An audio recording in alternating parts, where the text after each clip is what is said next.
आपण पाहत आहात इंडिया न्यूज R7। बोरगाव मंचूमध्ये गॅस सिलेंडरसाठी हाहाकार, हजारो नागरिकांची एजन्सी समोर लांबच लांब रांग।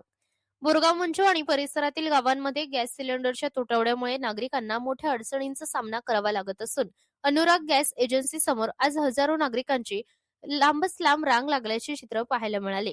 मिळालेल्या माहितीनुसार बोरगाव मंचू येथील अनुराग गॅस एजन्सीकडे जवळपास 10,000 गॅस कनेक्शन धारक आहेत।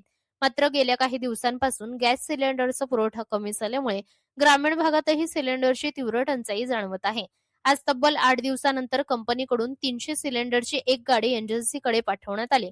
मात्र एजन्सीकडे आधीच 400 ते 500 ग्राहकांची बुकिंग प्रलंबित असल्याने सर्वत्र सिलेंडरसाठी मोठी धावपळ सुरू असल्याचे दिसून आले। सकाळी 7 वाजल्यापासून बोरगाव मंजू तसेच आसपासच्या खेड्यातील नागरिकांनी एजन्सी समोर रांगा लावल्या। दुपारपर्यंत अंदाजे 2 ते 3,000 ग्राहक सिलेंडर मिळवण्यासाठी प्रतीक्षेत उभे असल्याचे चित्र होते। दरम्यान उन्हाळ्याची तीव्रता लक्षात घेऊन अनुराग गॅस एजन्सीचे संचालक ज्ञानेश्वर महेशने यांनी नागरिकांसाठी विशेष व्यवस्था केली। एजन्सी समोर नेट टाकून सावलीची व्यवस्था करण्यात आली। तसेच संध्याकाळ पिण्याच्या पाण्याची सोय करून ग्राहकांना दिलासा देण्याचा प्रयत्न करण्यात आला। यापूर्वी गॅस सिलेंडरची बुकिंग साधारण 15 ते 21 दिवसात होत होती। मात्र सध्याच्या तुटवड्यामुळे कंपनीने बुकिंगची मर्यादा आता 45 दिवसांवर नेल्याची माहिती देण्यात आली आहे। त्यामुळे ग्रामीण भागातील नागरिकांना मोठा त्रास सहन करावा लागणार आहे। याबाबत एजन्सीचे संचालक ज्ञानेश्वर महेशने सांगितले की कंपनीकडून 7 दिवसांनंतर 300 सिलेंडरची गाडी मिळाली आहे। पुढील काळात कंपनीकडून जसे जसे सिलेंडर उपलब्ध होतील त्याप्रमाणे सर्व गॅस ग्राहकांना पुरवठा करण्यात येईल। गॅस सिलेंडरच्या तुटवड्यामुळे बोरगाव मंजू आणि परिसरातील नागरिकांमध्ये चिंता व्यक्त होत असून लवकरात लवकर नियमित पुरवठा सुरू करण्याची मागणी नागरिकांकडून होत आहे। इंडिया न्यूज R7 साठी देवेंद्र वाडेवाले, बोरगाव मंचू।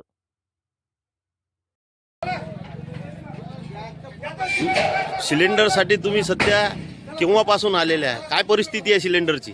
मी सकाळी 8 वाजतापासून आलो।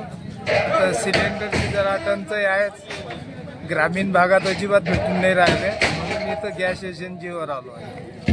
कुठून आले तुम्ही? निपाणा। तुमचे वितरक कोण आहेत? वितरक अनुराग गॅस एजन्सी। अच्छा, किती दिवसानंतर सिलेंडर मिळत आहे? आता आम्ही तर गावातच मिळत होते अगोदर, आता गावात मिळून नाही राहिले 8 दिवसापासून, तर मग आता इथं गॅस एजन्सीवर आलो आम्ही। प्रशासनाच्या बाबतीत आपलं म्हणणं काय आहे?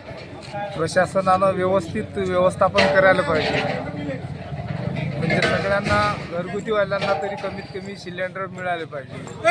आता कार्यक्रम येते घरगुती कार्यक्रमाच्या ना सगळ्यांना सिलेंडर मिळाले।